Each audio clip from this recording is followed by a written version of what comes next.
All right, shalom, shalom, boys here. Just wanted to do a video talking about, different kinds of storage. Now, anyone who knows me and has been watching my channel for any of number of years knows that I'm a big time prepper. I store years worth of supplies of food. Currently, our deep freezers are topped off to the brim with organic, homegrown vegetables grown right here on the land, meat hunted and grown here on the land, whether it's lamb, chicken, deer, canned foods, spices, soaps, guns, ammo. I store because I believe that tough times are already here in this country, and it's gonna more so develop as this economic judgment continues to hit this country. And I believe that families should be storing assets, things of value that will maintain their value and that are going to help them through tough times that a lot of people are living. I look at the homeless crisis in California. I look at the situations where people cannot provide for their wife and their children. It's a tough thing to see what's going on in this society today. And, it's a sad deal. It really is a sad deal. But, one of the things that you're going to need to store in addition to, all of these other things, because chainsaws, and, this is primarily for chainsaws because, and if I needed to make an emergency run. So chainsaws in an emergency run. Why chainsaws in emergency runs? Because, I may have to pick up somebody if the gas stations run out of gas. If we need to run chainsaws to chop wood, and we have plenty of wood here on the land. We did a good job of storing back wood for this year, and I have more wood that is going to be coming. But these are the things that you need to be thinking about: chains, chainsaws, sharpeners, gasoline, oil for your chains, spare parts.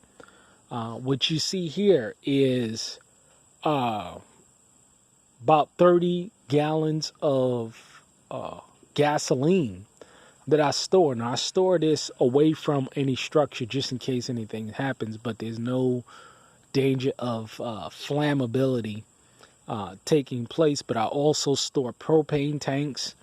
I also store a kerosene for a kerosene heater.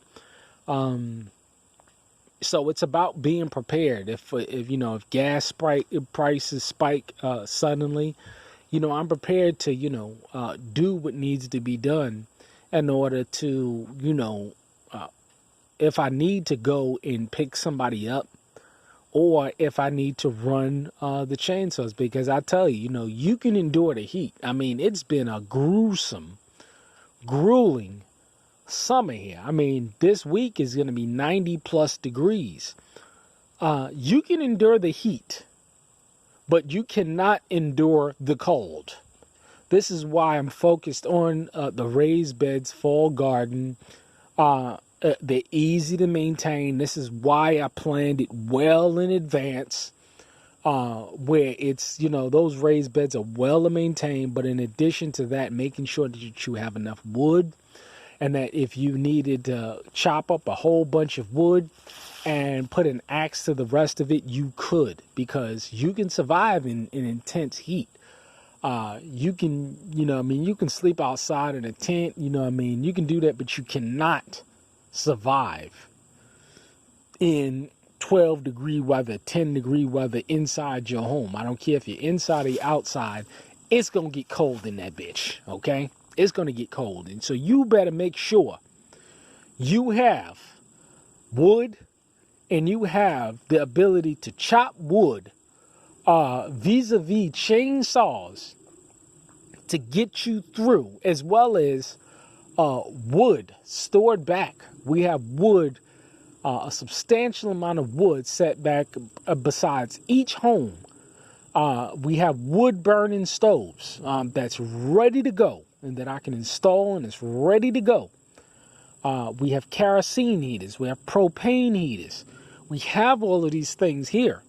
And I plan on getting me at least 2 more tanks and a large tank that I have on land that I can fill up. And I plan on filling that up. I mean, there's just so many things that people don't think about in terms of preparedness. It may not be an economic collapse. It may just be a temporary disruption of services like we're seeing in Bahamas, like we've seen in Puerto Rico, like we've seen in Katrina, like we've seen in all of these other disasters that's taken place where people are caught with their freaking pants down and they're unprepared.